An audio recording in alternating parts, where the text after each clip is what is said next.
आशा करता हूं आप सब बहुत अच्छे होंगे। मेरा नाम है सिद्धांत अग्निहोत्री, स्टडी ग्लोस पे आपका बहुत बहुत स्वागत है। मुझे कुछ मैसेजेस आए थे दोस्तों, तो मुझे लगा कि ये टॉपिक बहुत ज़रूरी है डिस्कस करना। दीपिका भारद्वाज बहुत बड़ी लॉयर है, उनका मैं इंटरव्यू सुन रहा था, तो उन्होंने बताया था कि फेक रेप केसेस बहुत ज़्यादा भारत में बढ़ गए हैं।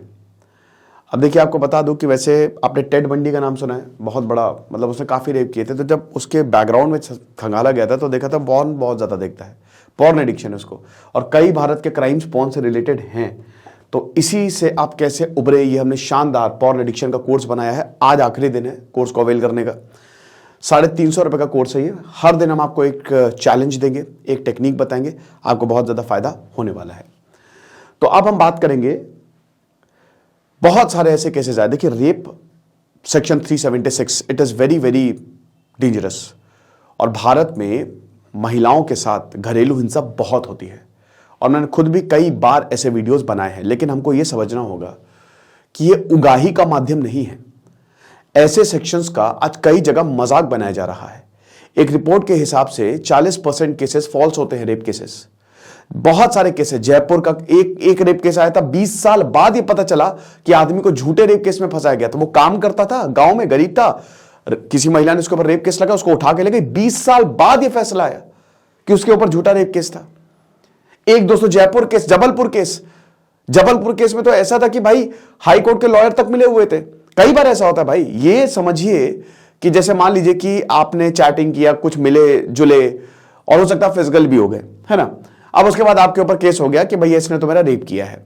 अब उसके बाद पूरा तंत्र हो सकता है आपके ऊपर प्रेशर बनाए, या फिर बोले कि इतना पैसा दे दो, 10-15 लाख 20 लाख, हम इसको रफा दफा कर देंगे। जैसे बहुत सारे केसेस सामने आए हैं।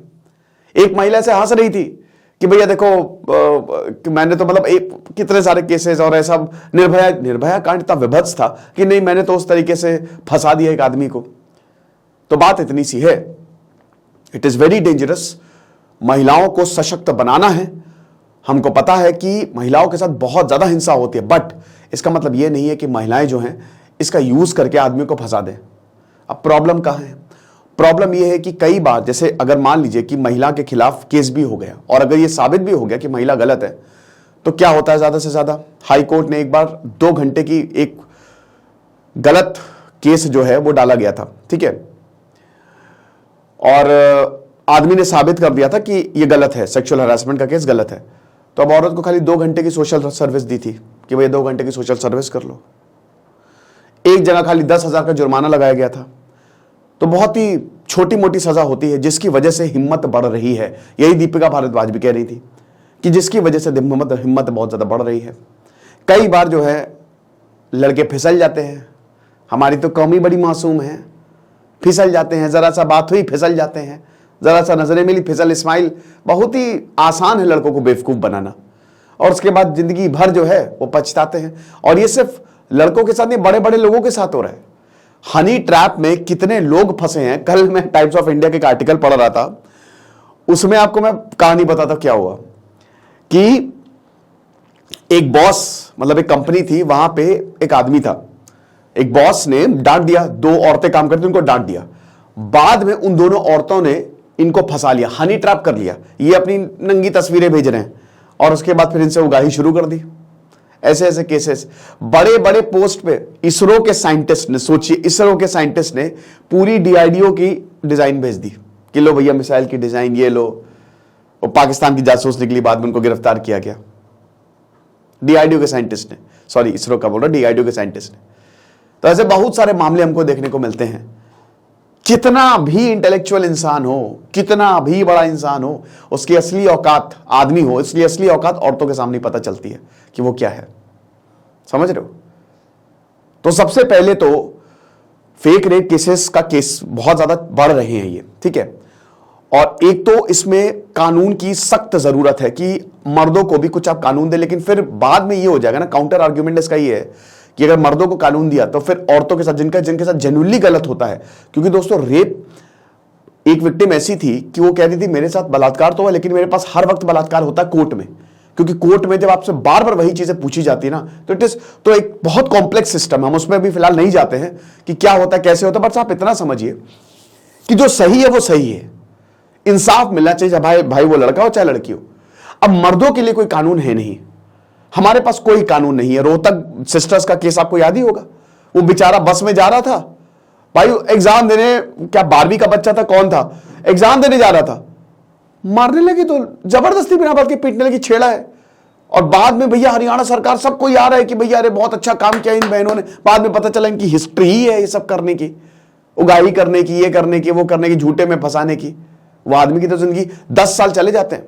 एक बार आपके ऊपर FIR हुई, एक तो समाज से बहिष्कृत, कैसे नजरों से देखता, आदमियों की सुनता कौन है यहाँ पे, हमारी कौन सुनता है।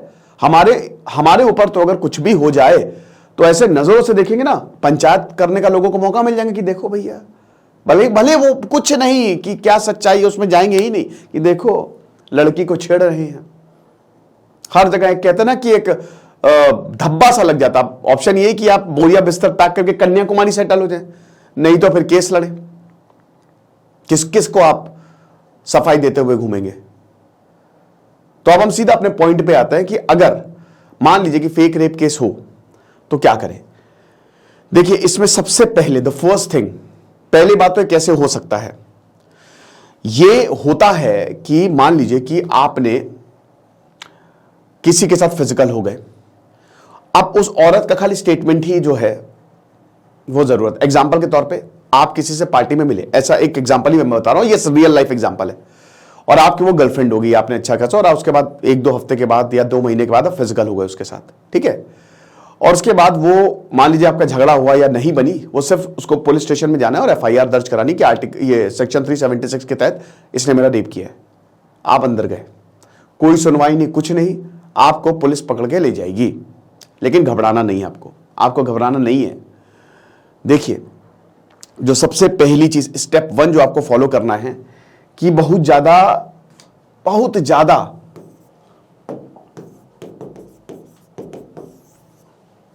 फिसलो नहीं, ठीक है ना।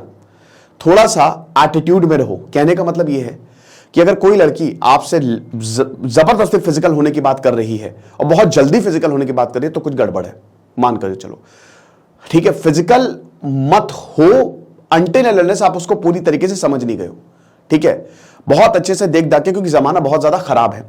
तो सबसे पहली बात तो यह है कि थोड़ा सा अगर कोई लड़की आपसे अप्रोच करे या कोई लड़की बात करो, ठीक है, बट मैंने बताया ना कि फिजिकल एकदम लास्ट स्टेप होना चाहिए जब आपने उसको समझ लिया है ना। तो थोड़ा सा ध्यान रखो, बहुत ज्यादा फिसलो नहीं, है ना। एकदम ऐसा मत हो कि उधर से बात आ रही है या कोई बातचीत करी तो तुरंत मिलने चले गए, तुरंत भागे। पहले समझो, थोड़ा सा एक स्टेप बैक लो, ठीक है। कोई बात नहीं, शादी हो जाएगी, गर्लफ्रेंड बन जाएगी, लेकिन अगर इसमें फंस गए ना तो कुछ नहीं बनने वाला। तो सबसे पहला तो ये कि थोड़ा सा कंट्रोल में रहो, है ना, कंट्रोल में, और हर जगह कंट्रोल आपको दिखाना है। बातचीत करो, रिलेशनशिप में आओ, नो डाउट, अच्छा है, बहुत अच्छी बात है, बातचीत करो, अच्छे से बिहेव करो, और जब आपको लगे तो फिर उसको एक स्टेप आगे ले जाओ। लेकिन बहुत जल्दी तुरंत कुछ नहीं करना है, ठीक है, कि तुरंत मिले और आज मिले कह रहे कल फिजिकल हो जाए, नहीं। और थोड़ा सा कहते हैं ना कि एकदम, जैसे मान लीजिए कि कई पार्टी पे जा रहे हैं, अननोन इंसान से भी तुरंत, कई बार ऐसा होता है फ्लिंग में हो जाता, तो नहीं करना है, वो भी एकदम फिजिकल होने से बचना है किसी भी अननोन इंसान से। ऐसे ही केस आया था कि एक पार्टी में मिले 2 लोग, दोनों फिजिकल हो गए, अगले दिन उसके ऊपर केस हो गया और पुलिस पकड़ के ले गई। होता है ऐसा। और बाद में भाई रैकेट चलते हैं। वो औरत, जब जबलपुर केस बता रहा हूं, दीपिका भारद्वाज बता रही है कि वही औरत ने पता नहीं कितने ही थानों में सेम रेप केस डाला हुआ था। और कई बार, मैक्सिमम केसेस में औरतों को सजा होती ही नहीं है। हमने आम आदमी पार्टी का केस देखा था, आम आदमी पार्टी, सॉरी क्या नाम था वो, गुरविंदर, वो जो मैं नाम भूल गया, उसमें वो बेचारा लड़का जो है वो बाइक से आया, एक सिग्नल पर रुका, उसको इधर जाना था, लड़की से बहस हुई, वो वॉलेंटियर थे आम आदमी पार्टी के, और लड़की से बहस हुई, और उसके बाद वो लड़की ने कहा कि किधर जा रहे हो, तो थोड़ी बहुत बहस हुई, लड़की ने बोला देखो मैं तुझे बताती हूँ, उसको बेचारे को फंसा दिया, बोला किसने मेरे साथ बदसलूकी की, और लड़की चली गई बाहर फॉरेन, और वो लड़का बेचारा पिस रहा है। और बाद में उसको बाइज्जत भरी तो किया गया, बट जो 4-5 साल उसके वेस्ट हुए वो उसकी भरपाई कौन करेगा। और लड़की बाहर है, फॉरेन चली गई वो। और यही होता है, यही सच्चाई है। कई लड़कियां, कई महिलाएं बाहर ही चली जाती है, बहुत ही कम केसेस में ऐसा होता है कि महिलाओं को सजा मिल जाए, और यही होगा। तो आपको ध्यान देना है। तो स्टेप 1 तो यह है कि बहुत ज्यादा ध्यान देना है आपको किसी इंसान से फिजिकल होने में अगर बोले। स्टेप 2, देखो सबसे जरूरी चीज क्या है, पूरा रेप केस कंसेंट के ऊपर टिका है, याद रखना, कंसेंट। लड़की अगर हामी भरे तो अगर देखिए कंसेंट सबसे इंपॉर्टेंट होता है ये। अब मैक्सिमम केसेस में क्या होता है कि लड़की यही बोलती है कि भाई कंसेंट नहीं था मेरा, मैंने हामी नहीं भरी, इसने जबरदस्ती किया मेरे साथ, बस इतना ही बोलना है उसे। तो आपको कंसेंट प्रूव करना है। अब कंसेंट प्रूव करने के लिए स्टेप 3 होता है कि सारे के सारे रिकॉर्ड्स अपने पास रखो, चाहे वो चैट्स हो, चाहे वो कॉल रिकॉर्डिंग्स हो, चाहे वो मैसेजेस हो, कुछ सारे के सारे, कुछ भी डिलीट नहीं करना है, समझ रहे हो? नथिंग। एक केस आया था कि रेप केस में फंसाया था और बाद में जब पुलिस ने पड़ताल की तो आधार कार्ड झूठा और वो लड़की जो है वो आराम से दूसरों के साथ चिल कर रही है। तो ये चीज आपको समझनी है कि जो भी जितने भी कुछ भी अगर डॉक्यूमेंट, ओयो में जाते हो, होटल में जा रहे हो, किसी भी होटल में जा रहे हो, हमको आईडी नहीं देनी, नाम नहीं लिखवाना, फंस जाओगे बुरी तरीके से। नाम सबसे पहले लिखाओ, आईडी सबसे पहले दो, और उस लड़की से भी नाम लिखवाओ, साइन करवाओ, समझ रहे हो? बोलो कि तुम ही होटल बुक करो। तो consent is very very important. Without consent जो है आपको प्रॉब्लम बहुत बड़ी हो सकती है, और ये आपको प्रूव करना पड़ेगा कि लड़की ने। और प्रूव कैसे करोगे? आपके पास जो भी रिकॉर्ड्स हैं कुछ डिलीट मत करना, ओके? ये चीज आपको सेव करके रखनी है। फिर उसके बाद आप एंटीसिपेटरी बेल के लिए जा सकते हो।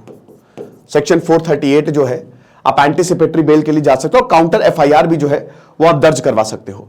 अब एंटीसिपेटरी बेल जो है, क्योंकि केसेस ज्यादा आ रहे हैं, और एंटीसिपेटरी बेल पहले से ही बेल के प्रावधान जो है वो तुरंत आप बता सकते हो कि ऐसा नहीं है, सबूत जो भी आप अटैच कर दो आपको एंटीसिपेटरी बेल मिल जाएगी। लेकिन उसके बाद दोस्तों आप काउंटर एफआईआर तो दायर करवाओगे, इधर कराओगे, आपको सीआरपीसी सेक्शन 482 के तहत आपको एफआईआर भी क्वैश करवानी है, ठीक है? आपको जो है वो एफआईआर भी यहां पे क्वैश करवानी, तो it is very very important, समझ रहे हो? क्योंकि वो एंटीसिपेटरी बेल तो एक है, बट वो मुकदमा तो चलता रहेगा, तो आपको एफआईआर क्वैश करवानी है, बहुत ज्यादा जरूरी है। और उसके बाद फिर आप डिफेमेशन केस डाल सकते हो, है ना? आप और भी केसेस डाल सकते हो। लेकिन दोस्तों आप ये एक्सपेक्ट मत करिएगा कि औरतों को बहुत ज्यादा सजा हो जाएगी, बट सच्चाई यही है कि औरतों को बहुत ज्यादा सजा नहीं होती, लेकिन आपको अपने आप को तो बचाना है ना, तो ये चीज करें। लेकिन इसका स्टेप 1 अगर आपने थोड़ा समझ लिया, क्योंकि ऐसे बिना बात के कोई किसी को नहीं फंसाता, है ना? उनको भी पता है, तो बिना बात के कोई किसी को नहीं फंसाता। तो स्टेप 1 पे थोड़ा सा फोकस करें कि थोड़ा कंट्रोल में रहें, बहुत ज्यादा भावनाओं में बह ना जाए। तो ये छोटा सा लेक्चर था, आई होप आपको समझ में आया होगा। बाकी देखिए जो जिंदगी है जो है वो तो होना ही है ना, कुछ कर नहीं सकते। और हमारे कोर्स को आप जरूर अवेयर करें, आज आखिरी दिन है। Thank you so much.